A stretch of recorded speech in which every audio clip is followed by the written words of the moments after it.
Hi, and welcome to the Changing Perspectives podcast, the show where we discuss a variety of topics including grief, parenting, health and wellness, and relationships. Join us and explore a number of changing perspectives. We're your hosts, Jenni and Josh Brennan. Hi there, Jenni. Hi there, Josh. What? I don't know, you just said that weird. I don't know. Okay. Change it up a little bit. All right. It wouldn't be changing perspectives if you weren't surrounded by pit bulls. Yep. Which true you story. are I know. still. Don't call attention to them. They're sleeping and being quiet. We can't say their names. They're going to wake up and press buttons and make all kinds of noises and lick and all kinds of stuff. This is not a dog-free zone. Not a dog-free zone. So this is episode 14. Correct. True. I have nothing. I don't have a joke or anything to say about 14. You're just letting me flounder out here all by myself. Yep, it's episode 14. We're in May. I have no jokes. It's just, it is what it is. All right, so listen, are you in the afterglow of Endgame? Maybe still? Or Game of Thrones? It's very, for pop culture movie, TV show fans, this time of year is we tough. might need to do a separate episode about that. I think so. Yeah. Just a reminder to like us, review us, follow us, get the word out about changing perspectives so we can reach more listeners. We have such a great response and new listeners all the time. So a big shout out and thank you to all you guys listening to the first time. Right. So today we are focusing on that parenting. Nope. I'm sorry. Relationships. I was going to say, are we on is this the right episode? No. Yeah. We're the right focusing notes? On, because I did a quiz and I don't think it's about parenting. We're focusing on relationships, and actually in looking at the stats for our podcast, because I'm a numbers dork. So I love looking at stats. The relationship topics are always the ones that get the biggest hits. The most amount of shares. Ask a question? Weren't you a teaching assistant for a statistics class in college? Yeah, I was. I love numbers. A little insight into who Jenni is. I had so much fun, coding surveys. Yeah, I know. I love numbers. I have an allergy to math. I get hives. My tongue swells. I sweat. Math and me don't mix. I know. Right. I do all the math. What was I going to say? Yeah. So this topic, relationship topic, seems to be the most popular. It is. And so we're really trying to lean into that for folks and I think what it says to me is that people crave and are needing some sort of additional insight and resources around relationships, because the relationships are everything, right? That's what sort of the crux, the core of our lives are around, is the relationship aspect. And so sometimes things get complicated, and especially if you're like us and you've got busy lives and you've got dogs and you live with aliens and you've got jobs and all that other stuff. Relationships tend to take a back seat, and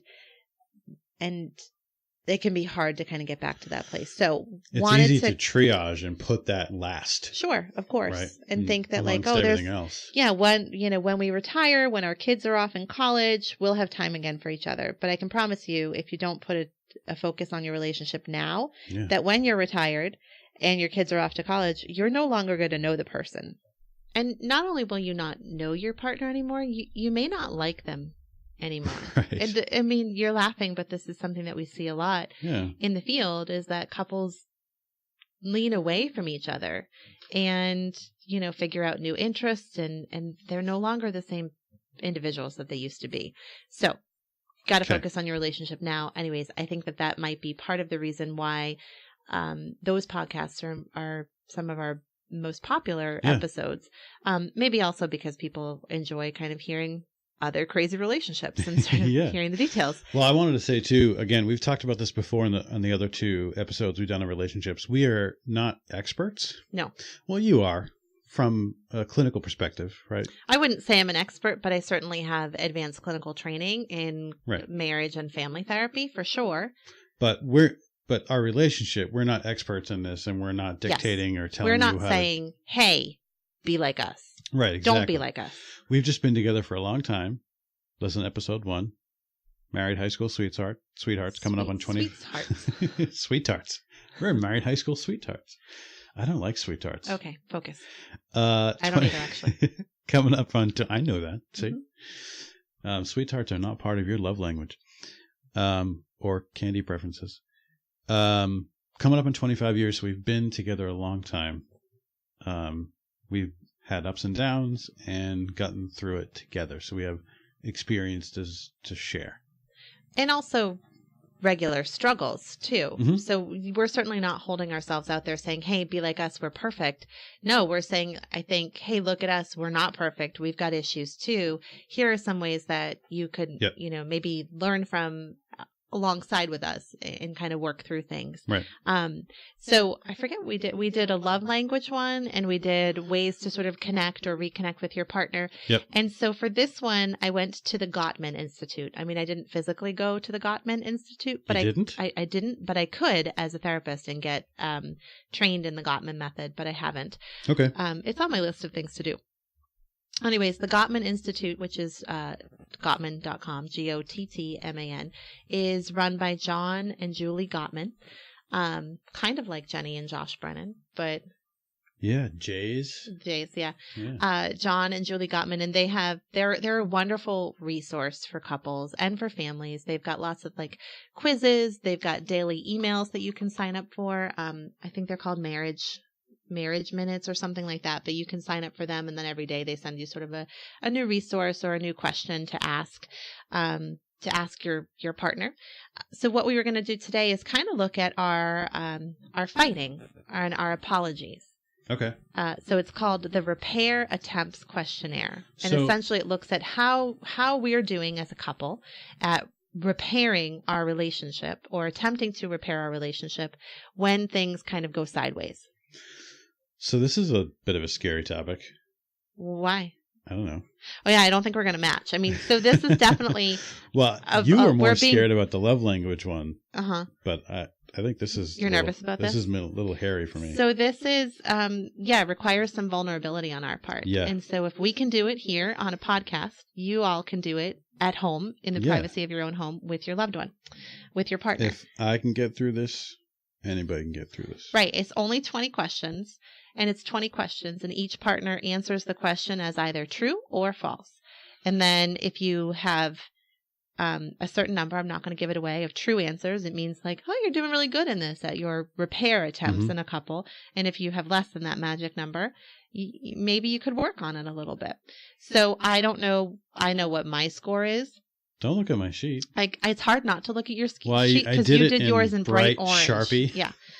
That was the only writing utensil I had available, so you can see it from like a mile away. I can. So that's okay. So this, I don't know, did you say the title of this questionnaire? It's called the Repair Attempts Questionnaire. Yeah, this is a theme. You don't listen to me when we're podcasting. You're getting distracted. Say the title of the actual questionnaire? I did. Yeah, I'm pretty sure. How are we going to repair from this little tiny argument right now? Let's see. All right, so 20 true or false questions. We're going to go through each of them, see what each of us say. Okay. Then at the end, we will tally up Josh's, we will tally up mine, see what our numbers are, and then kind of see where that leads us. Okay?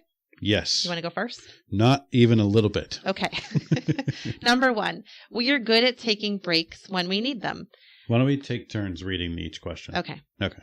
We do a lot of show prep beforehand, you can tell. You're seeing little fourth wall breaking. This is show prep in this at the same time we're recording. Oh, so I did this first. So we're good at taking breaks when we need them. All I could think about was Friends. We were on a break.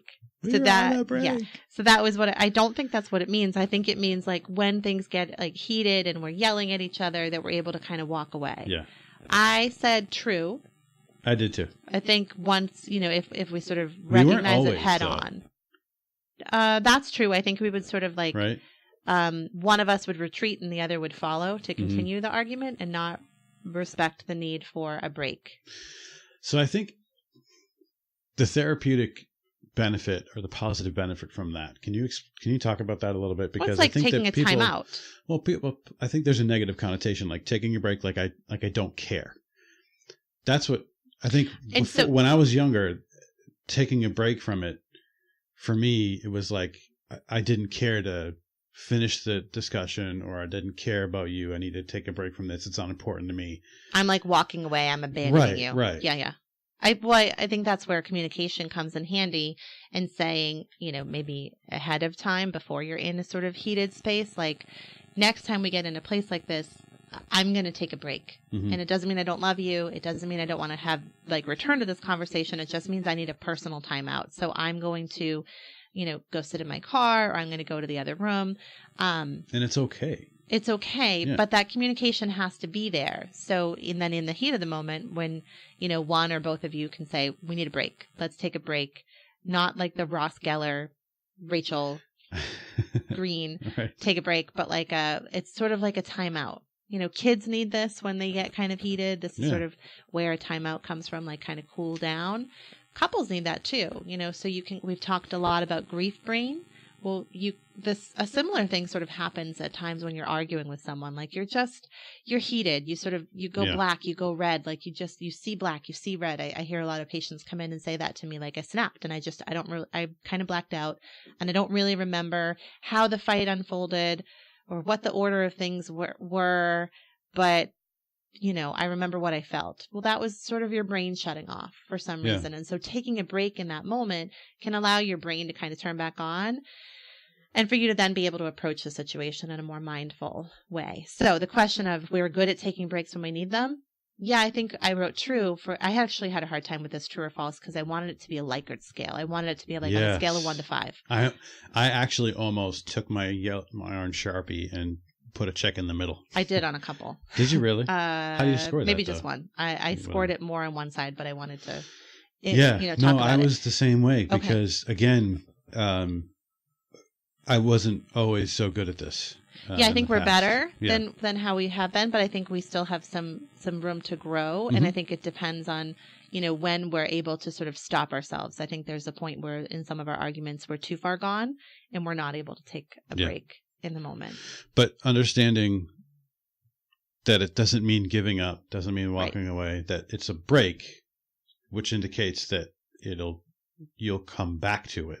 You'll come back from the break. Right. And couples really can benefit from having some language around their arguments, because look, you're going to argue. I think arguments are healthy. But couples need to know their sort of arguing style. I'm going to need to take a break. And so I'm going to walk out of the house. And it doesn't mean I'm walking out of our relationship. It doesn't mean I'm going to go cheat. It doesn't mean I'm going to go, to the bar and have 6 beers. It just means I need to physically leave the space and clear my head. If you convey that message ahead of time, then when you actually do that, that's going to be far less hurtful for your partner. Right. Exactly. To kind of lay that groundwork ahead of time. So we do a lot of talking about that when I see couples in my practice, is sort of really talking about, what happened in your last argument and what was hurtful about that. And so what needs to change? What do you need to communicate to your partner for the next argument? Right. So that it doesn't sort of just keep happening in the same way over and over again. All right. So that was number 1. Can I derail us for a second? Yeah. I thought this was going to be a quick one, but we're 5% done. Listen, if you're a fan of Changing Perspectives, which if you're listening to episode 14, I hope that you are, but you know that when we go through these lists, we usually hang out for the longest time on the first one. But you inspired me to just give a teaser. I think we're going to do, we do different types of episodes here, just like we talk about variety of topics. We do different types of themes, and we do myths. I'm getting there. Okay, get there faster. We do myths about, right? We've released 3 of those. We're going to start doing lessons learned from.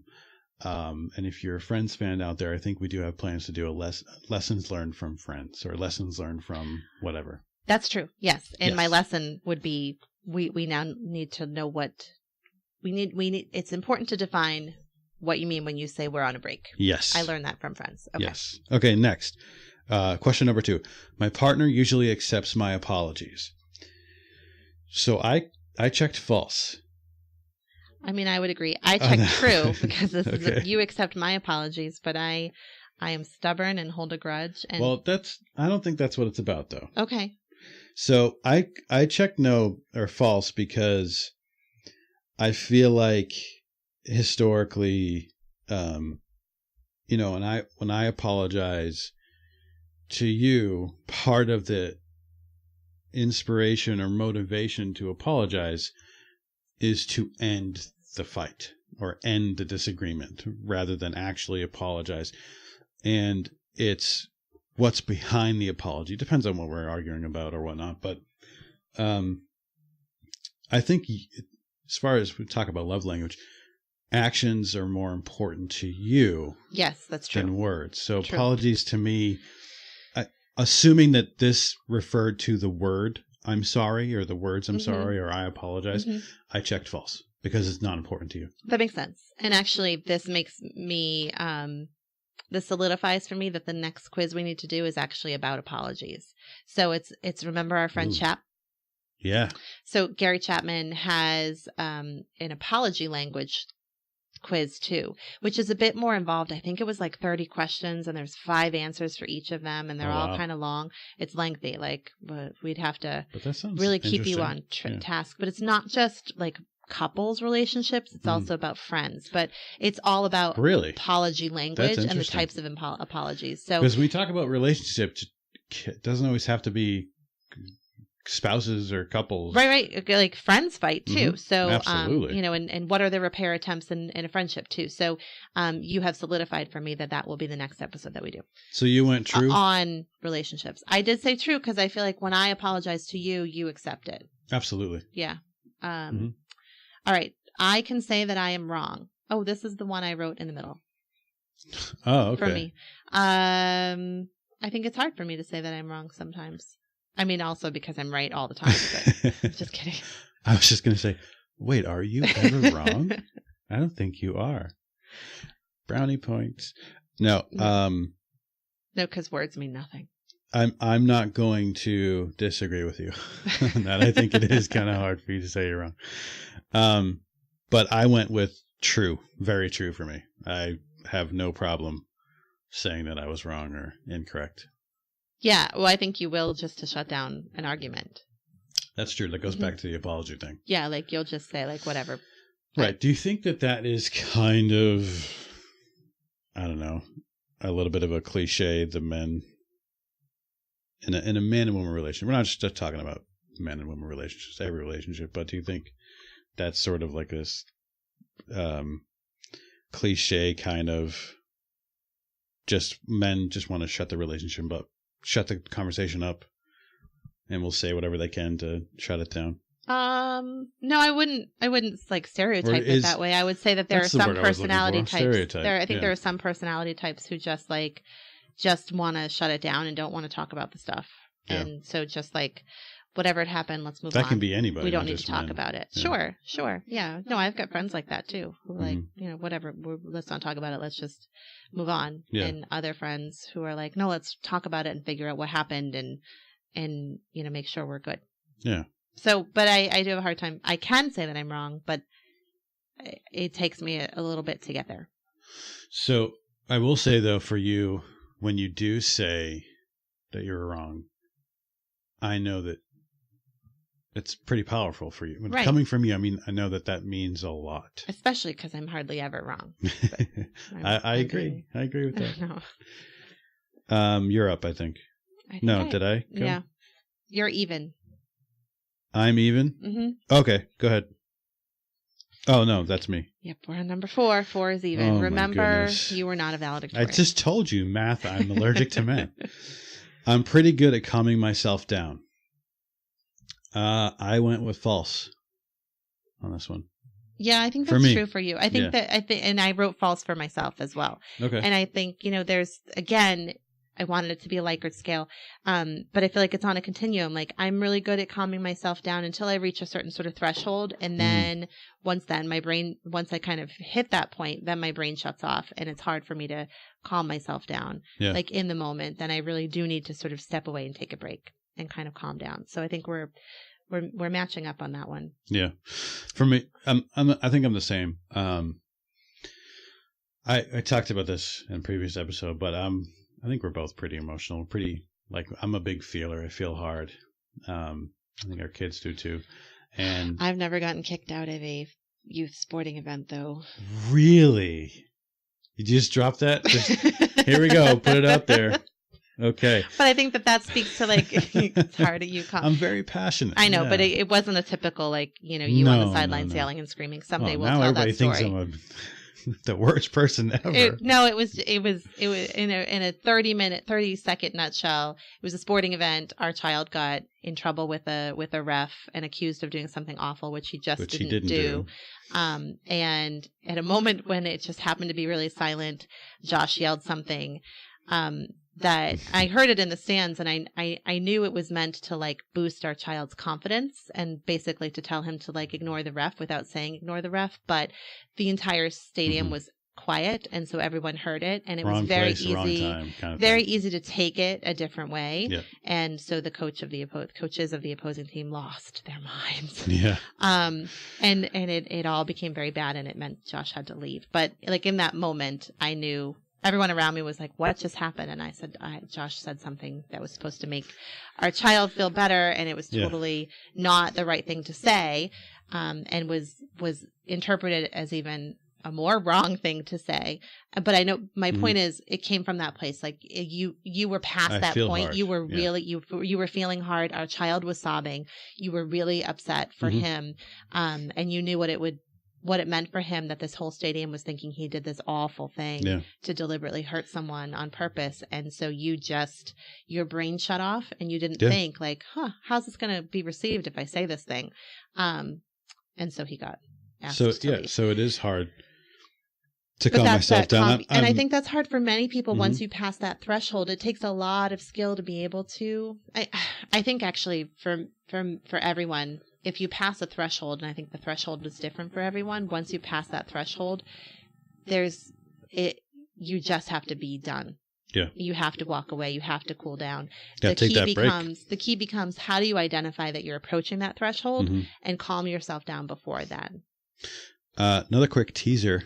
We will do absolutely a sports parenting episode. Sure. At some point. And we can talk more about that incident and how to handle it. Don't do what Josh did. We can maintain a sense of humor. Learn from my mistakes. We can maintain a sense of humor. I wrote true. I absolutely wrote true. Okay. I think that you and I we think each other's funny. I think you're hilarious. But I think that we really do a nice job of leaning into that with each other, using some lightness and humor to sort of break up a serious moment, a stressful moment, and you maybe use that to let us take a break. Yeah, that humor can diffuse a situation. Mm-hmm. Yeah. Were you trying to get dogs on your microphone? I have a different snoring dog. I have a different snoring dog next to me. A few episodes ago, I had a snoring dog, and now I have a different snoring dog, and she's a loud snorer. So I was trying to capture it. I was going to say something. And you weren't listening to a word I was saying. No, I was hearing that we use that sense of humor, and and you were trying to get a dog snore on the microphone, which is humor, so that's fine. Okay. So we both said true. Your turn. Okay, number 6. When my partner says we should talk to each other in a different way, it usually makes a lot of sense. I went with true for me. I did too, but I kept thinking like, do they mean like use an accent? But I know they don't. Yes, that's what it means. Listen, next time we fight, I'm stopping it and saying, Jenni, please switch to a German accent for the rest of this discussion. I can't speak in any accents. You know that about me. They do sound like this hodgepodge of Jamaican, Irish, British all together. That's my accent. That's my one accent I can switch to. No, I think if you're saying that, then it usually makes a lot of sense. Right. My attempts to repair our discussions when they get negative are usually effective. I wrote false. Okay. Like in the moment. All right. Can you? Well, I went with true. Because I feel like you don't listen to my attempts in the moment. You're unable to hear what, or my attempts are useless. Like what I choose to do to attempt to repair are not useful for you. Like you can't hear them, you can't see them. Mm-hmm. So I feel like in the moment, it's really hard to kind of get you to see me. I feel like a lot of these are so connected. Yeah.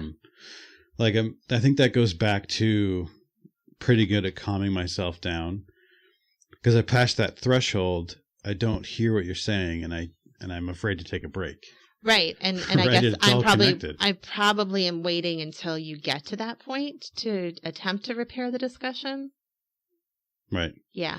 But I think that once I checked off true for that, because once I realize what the situation is and sort of calm down, change my way of thinking a little bit, and, start to redirect the conversation in a positive way, I think that is effective.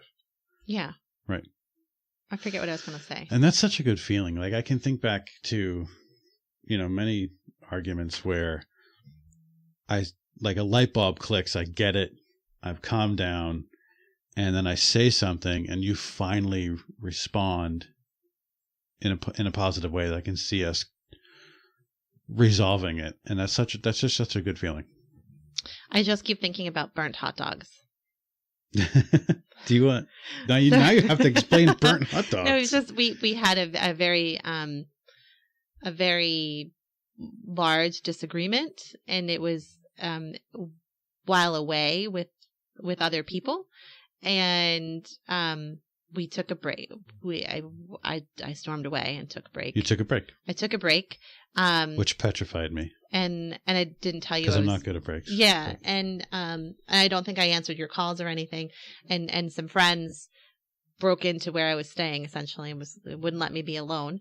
And then your attempt to repair was by bringing me burnt hot dogs, well, which worked. You love burnt hot dogs. I do love burnt hot dogs. And so the friends that were there with us that day, like, always joke about, like, sort of the power of the burnt hot dogs. But for me, it was like the fact that, like, we hadn't eaten dinner, whatever. It was like the particulars of the fight really don't matter. But it was the point that, like, your attempt to repair it was to bring me something, to take care of me, to recognize I hadn't eaten dinner. And you not only brought me a hot dog, which I hate hot dogs, but like twice a year, I love a burnt hot dog on a grill.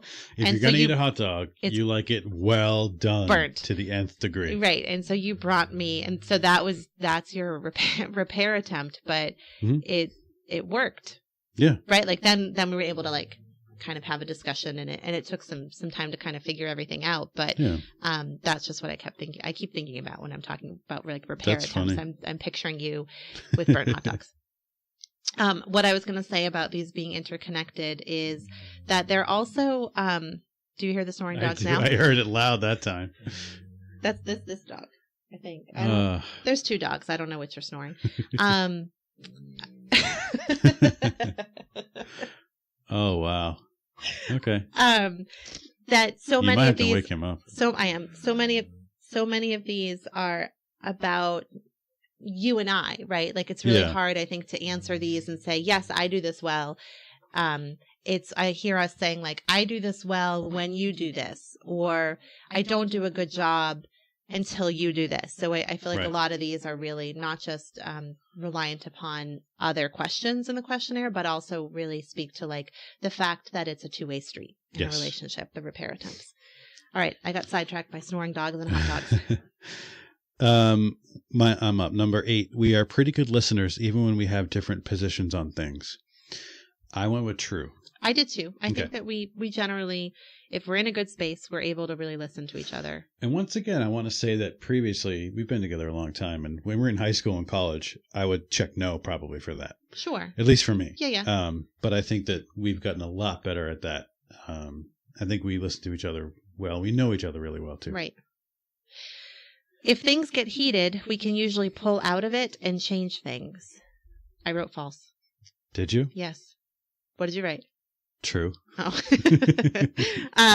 Because for me, I defined heated as, like, past that threshold. Like, once we get past this sort of invisible threshold where we can't pull out of it and change things. Okay. It's kind of like it gets ugly before it gets better. I would agree with that. I think I went with true just because I think we do a nice job at resolving things. Sure. Eventually. Yeah. But if we weren't, we'd still be in an argument right now. Yes. But true.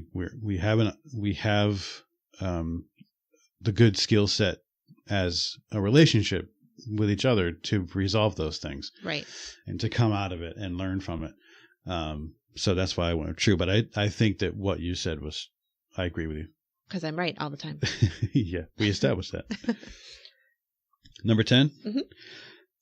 My partner is good at soothing me when I get upset. This is one of those ones where I wanted that, what do you call it? Likert scale? Yeah. Where I wanted to do it in the middle. I would say, I went with true. So I went with true too, but now that I'm looking at it, because I did this yesterday, I disagree with myself and want to go false. You do? Yeah. Okay. Yeah, because I feel like I love you, but I feel like you're not really good at soothing me when I'm. You gave me a butt again? So here. You're not allowed to do that. Here's the thing. Give me your social work. Hold on. I always do this with questionnaires as I get caught up on the words. So upset. Yeah. I actually really don't like the word upset. And like when clients are using that in session with me, I'm like, can you give more words to that word upset? What do you mean by that? Because what does that mean? Does it mean that I'm sad? Does that mean that I'm hurting? Does that mean that I'm angry? Yeah. I think that you're good at soothing me when I'm hurt, when I'm sad. But when I'm angry, I don't think you are. Okay. Because I feel like you just want to shut it down. So, So today, now that I'm looking at it, I'm getting caught up on that word upset. Okay. So for you, it's whatever that means. So if it was, my partner is good at soothing me when I'm sad, I would say true. My partner is good at soothing me when I am angry, I would say false. Okay. But it just says upset. So listen, Gottmans, we got to talk about your words here. Word definition. So I went with true because I defined upset. I struggled as well with the definition. And I defined upset not as something between us, but something I'm dealing with.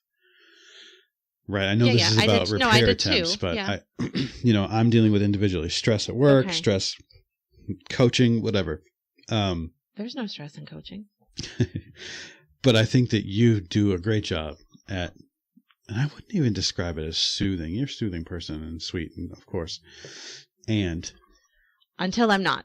But did you recognize the fact that I didn't say but? You gave me a but 30 seconds You're like ago. a social worker. I know. In training? Yeah. So let me start again. You are a very sweet person and soothing and... Also the devil. Also the devil. That's not true. Stop derailing me. I just... Soothing for me in these situations means you give me really good advice and you're able to constructively give me feedback and guidance and suggestions about how to get out of the stress or out of the feelings of being upset about that specific situation. So that's why I went true. Okay. Does that make sense? I think, that makes sense. Okay. You're up. I feel confident that Number 11. Give the number. Number 11. I feel confident that we can resolve most issues between us. I wrote true. I wrote true as well. I think that's a strength for us, is that I don't think that there's really anything that we sweep under the rug and leave there. You know, we might to like get through the week or something like that. But in general, we address all of the stuff. Which goes back to the taking a break piece, because sometimes I guess that could mean a couple days. Yeah, right. For sure. But I do feel like, I mean, we're still together after 25 years and we've dealt with some stuff. And we've resolved most issues between us. And that doesn't mean we always agree on everything, you know, but we get to a place of resolution. Yeah. So I said true. Yeah, 100% agree. Okay, number 12. When I comment on how we could communicate better, my spouse listens to me. I said true. I did too. I must have been in a really generous space yesterday when I was doing that. What, do you want to change another answer? No, again, I guess I keep thinking like in the moment and like what, past the threshold or not past the threshold. But in general, yes. Yeah. Like we're able to have this conversation right now. Like this is podcast episode number 3 and you are being really authentic. Like this conversation we're having now is the same as it would be if we were like out on a date. Absolutely. You know, having without a cocktail at a bar. Like this, this is real. So for sure, I believe that we can we communicate well and effectively. And when I communicate something that I think might help, you genuinely listen to me, unless it's at night and you're falling asleep. Yeah, that's the biggest hindrance to repair attempts for me personally. Is you've got nothing left at the end of the day. Yeah, at the end of the day, that's something that I want to work on. I continue to work on, is being present when you need me to be present. So this goes back to the love languages, right? Mm-hmm. That quality of time was important to both of us. Yeah. And that I am someone who, like both of our children, well, at least one of our children, once the head hits the pillow, that's when like the brain really starts, and like there's questions and things to say and lots of talking. And that has always been me. And that is not Josh. And so quite the opposite. At the end of the day, and our days are long, and, you know, sometimes we don't get home as like a family until 9 o'clock because of sports and work and things like that and meetings. Then like I'm ready to sort of connect and talk at like 11 o'clock at night, and Josh gets up at 4 a.m. and just isn't able to be there. So, but I want to be. Well, I don't know. You fall asleep on me every night, so that's our issue right now. Yes, it's just letting everyone in. So we're working on that. But I live feel and in person. I sound like the dogs next to you when my head hits the pillow, and then you say I wasn't sleeping. Yeah. Yes. But in general, like when we're talking about it, I feel like you're listening to, like, not as long as it's not at night. It's extremely important to me to continue to work on that and improve that and be there for you at those times. Well, or figure out a different time. Right. Yeah. But I want to say, I actually did want to tie this into the love languages too, because when I comment on how we could communicate better, you might not be speaking on behalf of both of us. You might be saying, this is how I need you to communicate, or this is how I want to communicate better to help repair this situation. And you need to be willing and ready to listen to that and put that into practice. Right. Right. True. But I think we do a good job of that. Are we on 13? 13. That's you. Even if things get hard at times, I know we can get past our differences, which is pretty much the same as 11. I feel confident that we can resolve most issues between us. So I said true. Yeah, I said true. I feel like it's the same question. As well. I know we can get past our differences. Absolutely. Okay. Like, we don't let things linger. I don't think we've ever done that. I think we've gotten better at resolving things and more efficient and better at communication through the years. But we definitely can get past them, for sure. Right. Okay, 14. Mm-hmm. We can be affectionate even when we are disagreeing. You go first. No, you go first. You're reading it. I'm going to change the narrative. I went with true. I went with false. Is that why you asked me to go first? Yes. You knew I wasn't going to be saying true. Can you explain? Oh, I was going to say, tell people why you knew I was going to say false. Oh, because I don't know. I think it speaks to the same thing with just apologizing with words. It's trying to diffuse the situation without really talking about the issue. Right. And love language, that doesn't really mean that much to me. Right. The sort of physical touch. Right. It means more to you than gifts, though. It does. So also, if you gave me a gift in the middle of an argument, I'm also not going to care about that. But isn't the burnt hot dog a gift? I think that was an act of service. Yes. Okay. Yeah. It's all getting tied together now. Yeah, I was hungry. Tying it together, meeting your needs. Right. But a need, it is not a need of mine when we are how is it worded? Affectionate, even when we are disagreeing, which in this case, I took disagreeing as like arguing. Yeah. Don't touch me. That doesn't mean anything.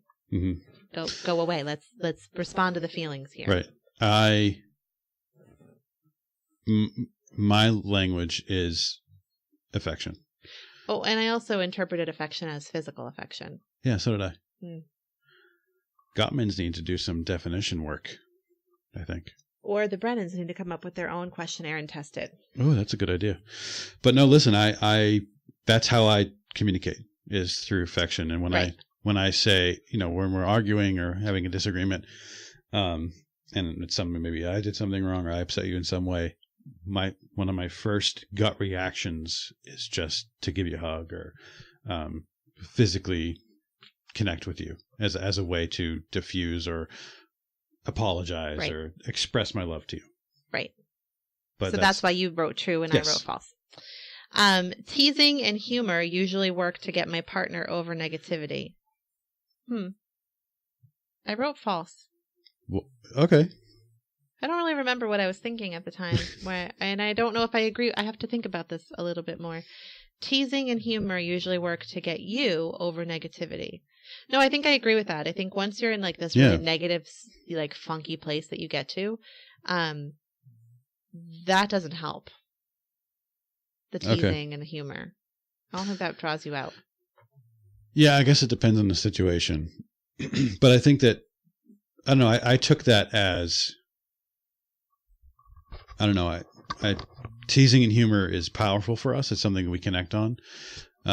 So I went with true only because teasing and humor work well for our relationship. Right?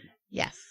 So, but I would say, this is another one where I wish there was a scale and I could have checked in the middle, because it depends on the situation. Because if you're really upset about something, I'm not going to diffuse it with humor. It's not going to work. Well, yeah, I feel like you did that today, though. I don't remember what, today or last night. I feel like we had some little spat, and you said something, and I was like, and then you were like, I was just joking, and I was like, do I look like I want to be joking right now? So yeah, that doesn't the humor and teasing don't really work once we're in that negative space. I think. Exactly. Oh, you're even. Okay, I'm even. So, question 16. We can start all over again and improve our discussion when we need to. And I went with true. I did too. Okay. I feel like everything we've talked about has kind of led up to that. Like once we're not heated, we can have a better discussion, not in the moment. Right. We take those, strong, stressful emotions out of it and just discuss the issue. Right.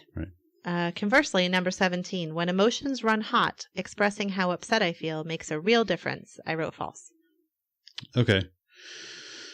Again, I wanted to check the middle. I went with true, but I think that, the middle is really more accurate for me. Why? I don't know. I think that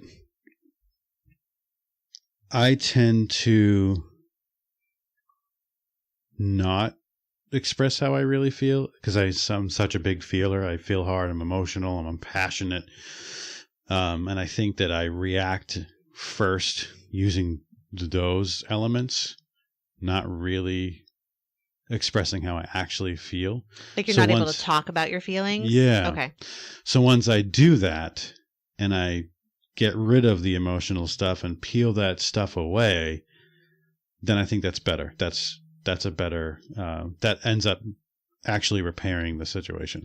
And for me, when you're in that space, you can't hear how upset I feel. Yeah. You can't hear my words. Right. So I guess it makes sense that we had different answers. Yeah. Okay. That jiving. Even if it's a different answer, we're still jiving. Okay. We're not winning. I think we are. Okay. Yeah. You're even. Oh, that's right. I don't know why I can't get this together. Number 18, we can discuss even big differences between us. And I went with true. I did too. For sure. Yeah. We've dealt with some doozies and not doozies. I think we're effective on either type of argument. Right. And everything in between. Right.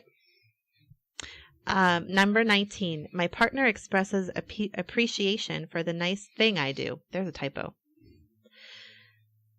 Gottman's. Oh, yeah. My partner expresses appreciation for the nice things I do. I said true. Yeah. I went with true. Okay, all right, okay. Yeah. All right. Looking at me funny. I wasn't sure if you feel like I appreciate the nice things you do. Really? Yeah. Why? Because you don't do a lot of nice things. Come on. No, I mean... Because I'm the devil. Well, I want to talk about love language for a second, because coming back to acts of service. Right, because that would be what a nice thing would be. Yes. But does it take away from the act of service when I tell you about the act of service before you see it? Right? Yes. And I've learned, it's taken a long time for me to learn that. Because it's kind of like I just want to be like, yo, look what I did. This amazing thing that I think that you're going to love. Right, but then you're doing it for yourself so you can get some praise, right? It's not about like me being able to like... That comes back... I'm sorry, go ahead. Finish what you're going to say. Yeah, it's okay. Yeah, I'm still working on the interruption thing. It comes back to the episode of Friends where Phoebe... Get out of my head. See? Yes.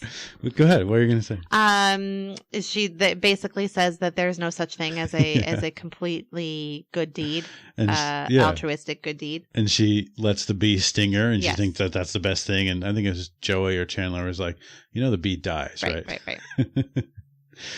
But yeah, and it's for me. I'm so excited to share with you that this thing happened that I did for you, that I hope that you appreciate, that you need it done, it meets your needs, but it takes some of that power away for you, me telling you about it. You want to just discover it. It's more impactful for you if you just discover the thing on your own. Right, because if you're like all excited like a little kid, like, Mom, watch me swim, watch me do this thing, then it becomes all about you and not about like, then you didn't just do it to make me happy. It was about making yourself feel good that you made me happy. Getting a little meta there, but but yes. So my partner expresses appreciation for the nice things I do. I said true, and you said true, and then finally we made it to the last one. Number 20. If I keep trying to communicate, it will eventually work. I went with true. I did too. Yeah, I didn't quite get that one. All right. So how many did you have? How many trues did you have?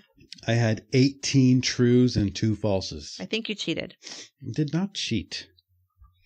I wanted a Likert scale. That's what I wanted in between each one. All right. So I had 13, but I think I wanted to change one of mine to a false. So I think I officially have 12. So we're in different places then, according to the scale. So if you had 13 of the 20 or higher were true, which that's Josh, but not me.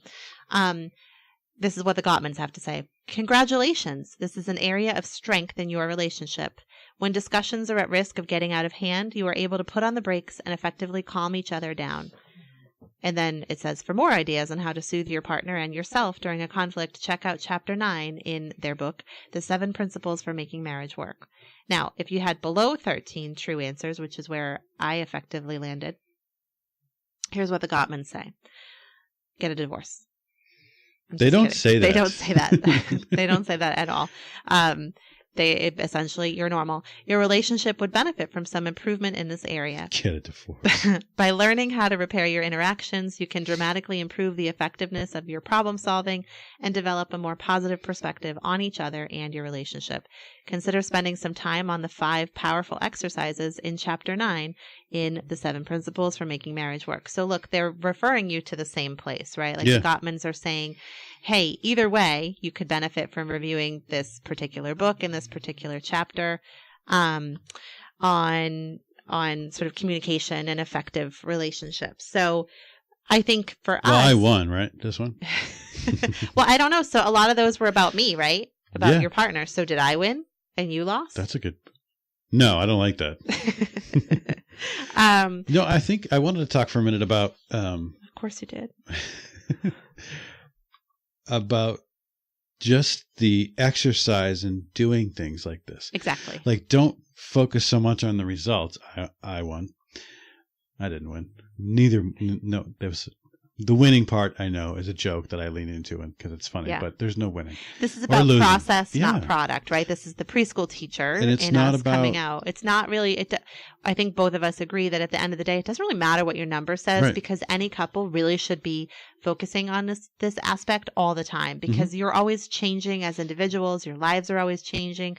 So then your relationship is always having to adapt and change as a result. So what you might have been good at 5 years ago, you're probably a little bit different at now. Yeah. So you have to kind of continuously revisit this stuff. So it doesn't matter really what your score is. because you should work on it anyways. What matters is this conversation that we were able to have. Like Absolutely. we were able to kind of have this conversation about kind of hard stuff and criticize each other a little bit, or, critique each other, give some feedback to each other. And that's kind of where the learning and the growth happens. So I was going to say the same thing. Well, it's about the experience, not about the score, right. And having this discussion. And this is real. Like what you're hearing is, we're not putting on a facade. This is not scripted at all, except for the beginning and the end of every episode that I say the same thing. But, and usually we have an outline or whatnot, but all we did was we completed the quiz and then we press record. Right. And so the discussion is real. What we're saying about each other is real. We're looking at each other as we record this, and it's a real conversation. And I think that the benefit of these episodes is to challenge folks to just be real with each other and have these discussions. It's about growth. It's about going through it together, learning about each other, learning about how you can improve your communication, even in the tough situations. In the last episode on relationships is about connecting with your partner, dating your partner, love languages. The love language part was kind of sweet and positive and nice. And this was a tougher, vulnerable type episode about, fights are negative. Arguments aren't a great part of a relationship, but they can be something that makes you grow. Right. Exactly. There are opportunities. Yes. Opportunities. So it sounds like you're on board, though, for our next kind of relationship episode to be about apology language. Yeah, so we'll I think it's important. You're going to have to promise me that you'll stay on task. Yes. So we can get through like all of the questions. I am not good at apology. So it's not about that. It's about like which of these here's the situation. Which of these apologies appeals most to you? Okay. So that's what it is. So it sounds like that's what we'll do next time. So I think that was. Was there anything else? No, this was all about like the process here. So we did it. Thank you for doing this with me. I know we didn't talk about this. I was just like, here's the quiz we're doing. You see, you emailed me the quiz, I think, and no, you printed it out for me. I printed it out for you. And that was it. I did it in my bright orange Sharpie. Yeah, but I didn't give you any like input. I didn't say don't talk about this stuff. I just gave it to you organically, and so thank you for doing that and being honest. Thank you. All right, well, that is going to do it for today. Thank you guys so very much for listening. You can learn more on this by checking out the Gottman Institute, Gottman.com, and just another shout out to their book, The 7 Principles for Making Marriage Work. And anything else to share on that, Jenni? No, you can check out their website, www.gottman.com, Gottman. Excellent. All right, everybody, please go ahead and follow us on Facebook at Changing Perspectives Podcast and on Instagram at Changing Perspectives Blog. You can get new episodes every Monday and Thursday.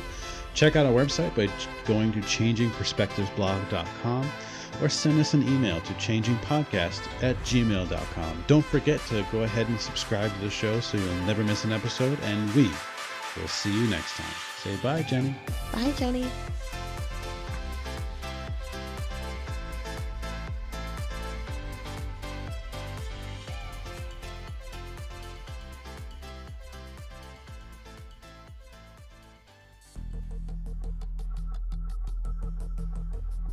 We are what we repeatedly do. Excellence, then, is not an act, but a habit. My name is Taylor Eland, and I host a show called Just Think, where I look into philosophy, theology, and other scientific ologies to figure out the underlying workings of an argument. If you would like to learn something new every week while getting both sides of a theory, go ahead and check us out on iTunes, Spotify, Google Play Music, and Google Podcasts, along with various other networks on Sundays.